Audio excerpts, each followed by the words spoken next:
আগামী 31শে আগস্টের মধ্যে এসএলএসটি 2025 নিয়োগ প্রক্রিয়া অন্তত 11-12টা সম্পূর্ণ করতে চলেছে এই সরকার। বিষয়টি কতটা সত্যি এবং বাস্তবসম্মত আছে কিনা আমি সেটা নিয়ে আজকে বলবো। এবং অনেকে বলছেন যে রেকমেন্ডেশন লেটার দেওয়ার তো 90 দিন পার হয়ে গিয়েছে এবং তারপরেও যে 60 দিন থাকে সেটাও প্রায় অতিক্রান্ত হতে যাচ্ছে আগামী কয়েকদিন বাদে। তাহলে কোনো সমস্যা কি পড়তে হতে পারে যাদের কাউন্সেলিং হয়ে গিয়েছে? আমি সেটা নিয়েও বলবো। এবং যেটা যে চাকরির ক্ষেত্রে বয়সের যে ছাড়টা দেওয়া হয়েছে 5 বছর, সেটা কোন কোন ক্ষেত্রে অ্যাপ্লিকেবল এবং এটা কোন ইয়ার অবধি ভ্যালিড থাকবে। কাজে ভিডিওটা স্কিপ করো না, সবটা দেখো, চ্যানেলটা সাবস্ক্রাইব করে দিও SSC, PSC, group C, group ডির গুরুত্বপূর্ণ আপডেট পাওয়ার জন্য। আজকে প্রথম বলি, যেটা সরকার থেকে প্রকাশ্য জনসভায় শিক্ষামন্ত্রী স্যার বললেন যে 2025 এসএলএসটি নিয়োগ হবে যথাসময়ে এবং সেটা 31শে আগস্টের মধ্যে।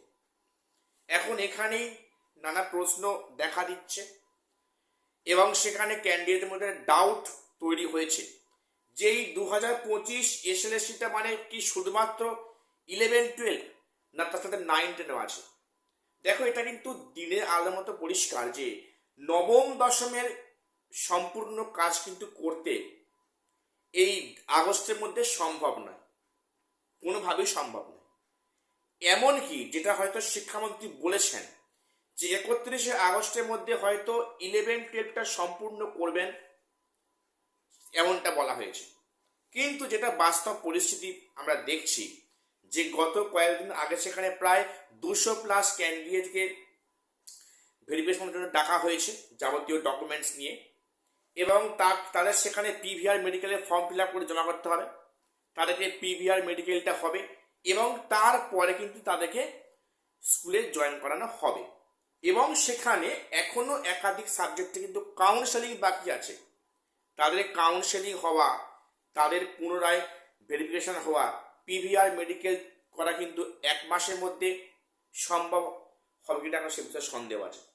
যে আদৌ সত্যি কথা বলতে কি যে একাদশ দ্বাদশের নিয়োগটাও যে 31শে আগস্টের মধ্যে হবে কিনা এখন তা নিয়েও বড় একটা কোশ্চেন মার্ক কিন্তু থাকছে।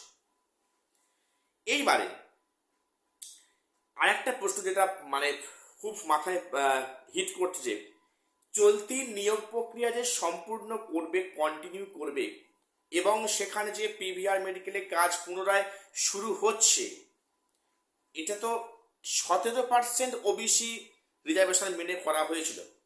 তাহলে সেই প্যানেলটাকে এখনো কেন কন্টিনিউ করছে? যদি সরকার চায় যে এটাকে আমরা 7%-এ করব, অবশ্য কয়েক জায়গাতে আছে বর্তমানে, তাহলে অনগোয়িং প্রসেসগুলো কেন এগিয়ে নিয়ে যাচ্ছে মধ্যশিক্ষা পর্ষদ বা সরকার? এদিকে সরকার বলছে যে আমরা কোর্টের রায়কে মান্যতা প্রদান করব।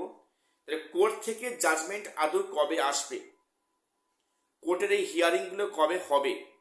কবে একটা ফাইনাল ক্লারিফিকেশনটা আমরা হাতে পেয়ে যাব? তারপরে এই নিয়োগ, তাহলে সেখানে 31শে আগস্ট কেন, সেখানে 31শে ডিসেম্বরের মধ্যে সম্পূর্ণ হবে তো? এখন এ নিয়ে নানা প্রশ্ন উঠছে। আর নবম দশমের ক্ষেত্রে এখনো 3টে সাবজেক্টের ভেরিফিকেশন বাকি আছে। তাদের ভেরিফিকেশান, বাকি সাবজেক্টের ইন্টারভিউ, তারপরে কাউন্সেলিং, একটা বিস্তর সময়। তবে এ বিষয়ে নিশ্চিত যে ডেট এক্সটেন্ড হবে এবং সেখানে কিন্তু সেটা 31শে ডিসেম্বর অবধি হওয়ার সম্ভাবনা খুব বেশি, যদিও এ নিয়ে এখনো কোর্টে হাজির হয়নি। হয়তো আগস্টের শুরুর দিকেই কোর্টে যাওয়ার প্ল্যান করছে সরকার, সেখানে ডেটটা এক্সটেন্ড করার জন্য। তাহলে অ্যাকচুয়ালি বিষয়টা কি 9-10টা সম্ভব হচ্ছে না 31শে আগস্টের মধ্যে? তা 11-12 সম্পূর্ণ হবে, এখন সে নিয়েও প্রশ্নচিহ্ন দেখা দিচ্ছে। তারপরে বলি, অনেকে চিন্তা করছো বা চিন্তা আছো যে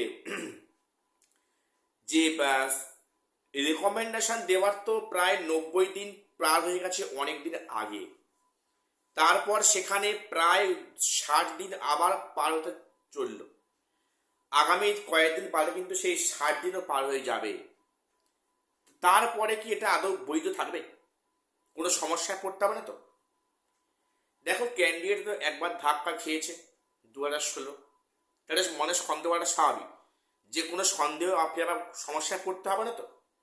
এটার কিন্তু একটা সদুত্তর কমিশন দিয়েছে বাই ইমেল, যে না, এখানে কোনো সমস্যা হবে না, এটা ইন্টারনাল বিষয়, সেটা কমিশনের হাতেই আছে। কাজে এক্ষেত্রে 90 দিন বা 60 দিন পেরিয়ে গেলেও কিন্তু সেক্ষেত্রে ক্যান্ডিডেটদের কোনো চিন্তা করতে হবে না, তারা সঠিক সময়ের নিয়োগপত্র হাতে পেয়ে যাবে। অর্থাৎ একটা বিষয় ক্লিয়ার হলো কিন্তু, যে 90 দিন বা তার পরবর্তী 60 দিন পেরিয়ে গেলেও হয়তো এই প্যানেলে কোনো সমস্যা কিন্তু হবে না। এটা আমাদের ভ্রান্ততে বিশ্বাস করতে পারে, এটা কিন্তু মানে ওনারা ক্লিয়ার করে দিয়েছেন। সরি, এইবারে যেটা, যে চাকরির ক্ষেত্রে এই সরকার চাকরির ক্ষেত্রে বয়সে কিন্তু সময়সীমা 5 ইয়ার্স এক্সটেন্ড করেছে। কি এসসি, কি এসটি, কি ওবিসি বা কি অন্যান্য ক্যান্ডিডেট, যা ছিল আগে এজ রিল্যাক্সেশন, তার থেকে 5 ইয়ার্স করে বাড়ানো হয়েছে। অবশ্যই এটা একটা ভালো পজিটিভ অবশ্যই দিক আছে। বিশেষ করে যারা এজ পার হয়ে গিয়েছিল তারা কিন্তু পুনরায় এসএসসি বা এসএলএসটিতে কিন্তু বসতে পারছে বা পারবে আগামীতে, যদি সঠিক সময়ের নিয়োগটা হয়। এইবারে এখানে যে বিষয়টা বলে রাখি, এটা যে 5 বছর বাড়ানো হয়েছে, এটা কিন্তু অ্যাপ্লিকেবল হয়ে গেছে। এটা আপ টু ভ্যালিড কবে আছে? ভ্যালিড আছে 2028 সাল অবধি।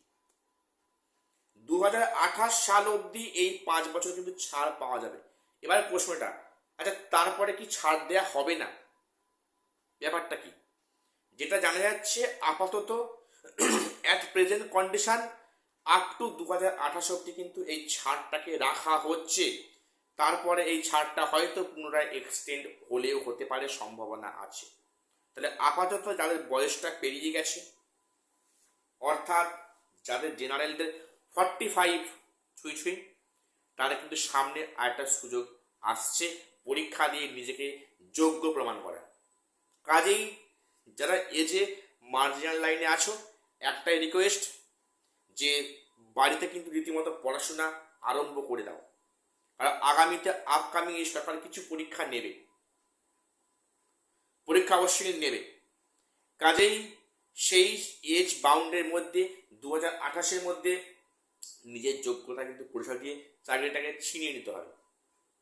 এই স্ট্রং ডিটারমিনেশন প্রত্যেকে মাইন্ডে রাখো, যে এইবার একবার শেষ চান্স আমাদের চেষ্টা করতে হবে, আমাদের চাকরি ছিনিয়ে আনতে হবে।